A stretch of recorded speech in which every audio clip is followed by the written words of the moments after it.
Le sourire des collégiens en descendant des cars scolaires ce matin en disait long sur l'attente qu'ils éprouvaient à retrouver leurs camarades et leur collège. Les parents aussi sont soulagés. Ça fait plaisir de revoir un collège où à nouveau il y a de la vie. Voilà, ça fait plaisir. C'est dans l'ordre des choses. Ça ne nous a pas fait plaisir, nous, en tant que parents, qu'on apprenne que le collège ait pris feu. En plus, sachant que c'est criminel, donc c'est vrai que c'est pas très agréable quand même. C'est les enfants qui sont en colère aussi. Ma fille était en colère.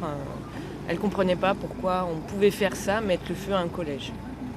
Maintenant, on va voir. Ils reprennent le collège aujourd'hui, donc je pense que les sourires vont revenir. Un fait divers qui reste une épreuve malgré tout pour certains enfants. Alors l'inspection académique a prévu d'accompagner cette rentrée un peu particulière.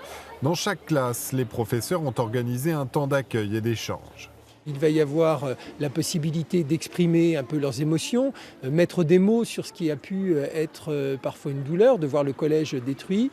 Et puis, il y a, pour ceux qui le souhaitent, une cellule de parole qui est mise en place pour que les élèves qui le souhaitent, qui le veulent, puissent venir parler un peu plus discrètement et sereinement. Côté dégâts, l'évaluation est encore en cours, plusieurs centaines de milliers d'euros sûrement.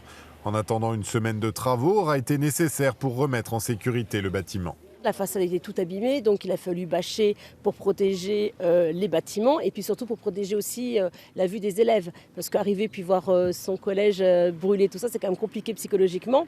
Donc c'était important de protéger l'incendie de leur vue. Et puis pouvoir remettre les salles de classe, celles qui étaient à côté, qui ont été tachées par l'incendie et qui donc avaient besoin d'un bon nettoyage avant qu'elles puissent être utilisées de nouveau. Fin de la mésaventure pour les 425 élèves du collège et leurs professeurs. Reste l'enquête sur l'origine criminelle de l'incendie qui, nous dit-on, suit son cours.